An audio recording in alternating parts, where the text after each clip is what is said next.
Hello, it's Annie. Let's do some watercoloring. Seeing as it is Easter weekend, I thought we could do some Easter eggs. That was somebody's suggestion on Instagram, and I thought it was a very good one. So let's just start with watercolor paper. And where is my wonderful brush?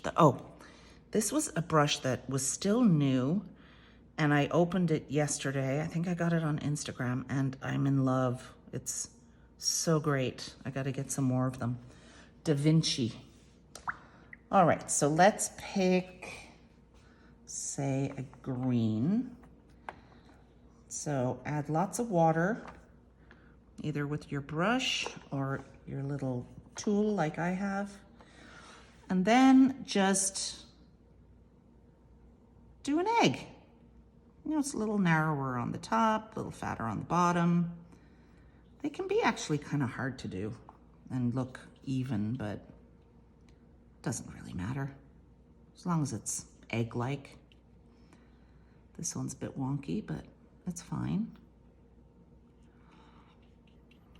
All right, so I'm gonna put that one aside for a minute while it dries. And I have another couple that I did earlier. So let's start with this blue one. So something I really like to do in watercolors is do what I call tone on tone. So I use the same color that I used for a washy background. I use it with more pigment on it for a design on top. And it's very similar to the technique of the graphic flower we did, where I let the outside dry and then go back in with darker pigment and do the centers. So this is the blue I used. Let's see, what brush? I think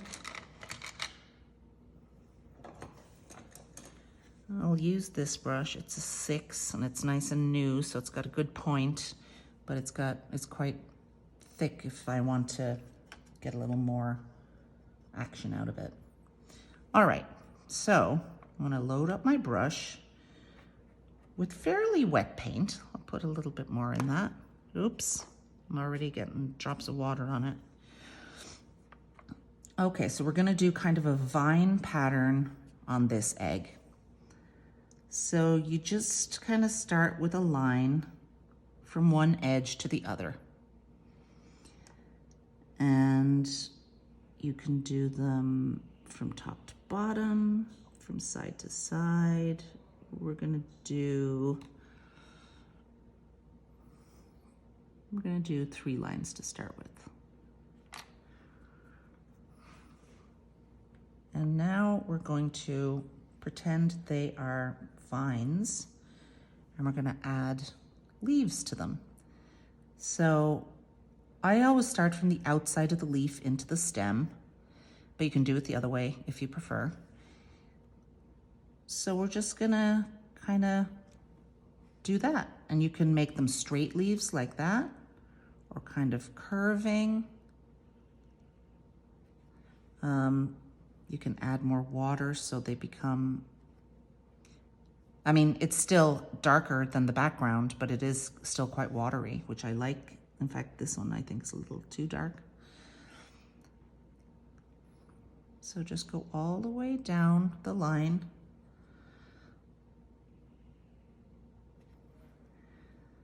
Putting your little vine leaves on.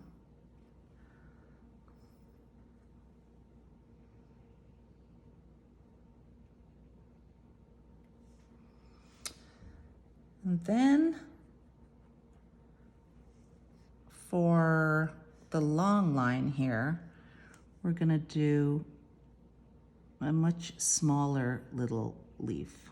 And it's gonna go over some of the ones, and it's all wet, so you can't really see it. You could leave this part till the first leaves have dried, and then you'll be able to see their distinction more. But just keeping it loose and watery.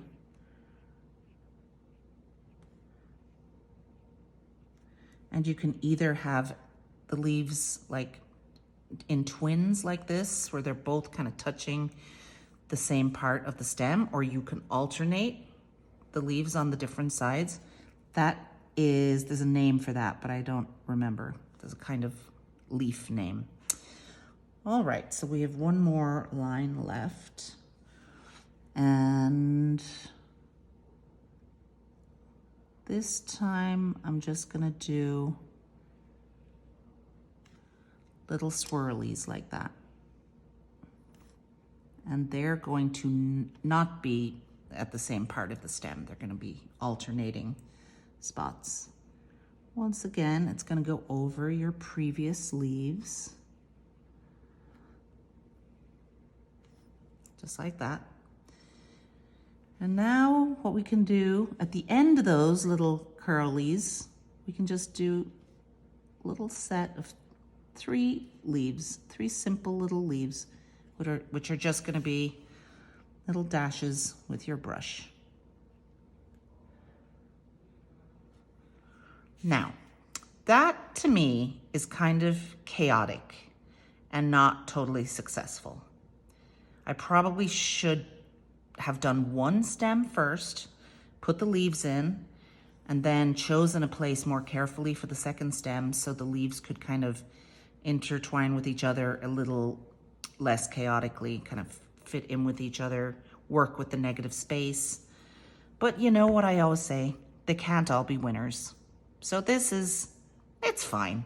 It still kind of looks like a decorated egg, but we have this one to try. And that's kind of charmingly bonkers too. All right, for the pink one, let's do red, this kind of orangey red, because I love pink and red together. Shout out to my friend Diane Admire, who loves pink and red together too. So for this one, we're just gonna do little bands across, and I'm going to learn my lesson and not do 2 or 3 bands, because then I'll be kind of hemmed into doing something that I might not want to do when I have finished doing my stuff with this band. So I'm just gonna do little loops. Then let's put another line down here and do smaller loops.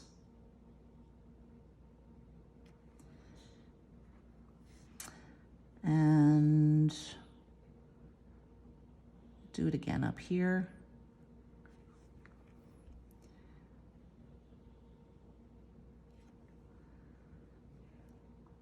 Maybe smaller loops on the top of this one. And, oh, here's what we can do for this one. Loop and then go back in and do overlapping loops like that. Just to make it a little different. A little more visually interesting. And they're gonna run off the end like that. Then what we can do is maybe a band of little dashes like that, upright dashes. And then at the top, maybe do some sideways dashes like that. Maybe a couple of lines of those.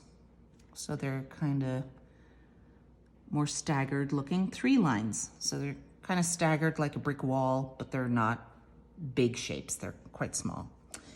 And then I'm gonna do back down here and do an outline, or I don't know the name for this, but the same shape, but with a space.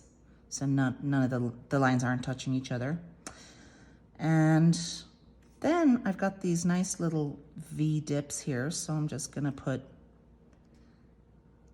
lines, and of course there'll be one at the edge, which you can't really see. And I'm gonna do little three little leaves coming from that. And I like that, but making them more kind of like it's a flower, let's put a dot on top. And down at the bottom, maybe a line of dots. So you can really do all kinds of designs and I like it. Oh, where's my other one that I didn't like? Oh, here it is. So I think the pink one is a little better, but this is actually, this is growing on me. I like this now. And I'll do another one here. This might not be quite dry because I just did it, but if that's the case, that is fine too. And I will kind of do another vine in this one to show you kind of what the goal was for the first one. So we're going to go into the same green that I used, and I'm going to start with one line and then go back into that line and do my leaves. Nice and big, as watery as you want. It can be very close to the background color and it'll still stand out. All right, so then let's do another one. You see, I didn't really like them intersecting with each other. So I'm going to do vines that are kind of maybe fit into each other a little bit spatially, but don't overlap each other. And we might have room for a little one just going off the edge like that, with some smaller leaves.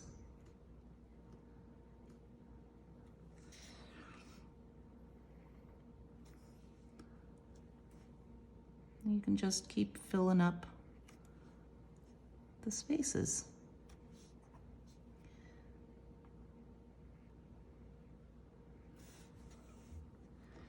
And then if you want, you could do some little branch things like that.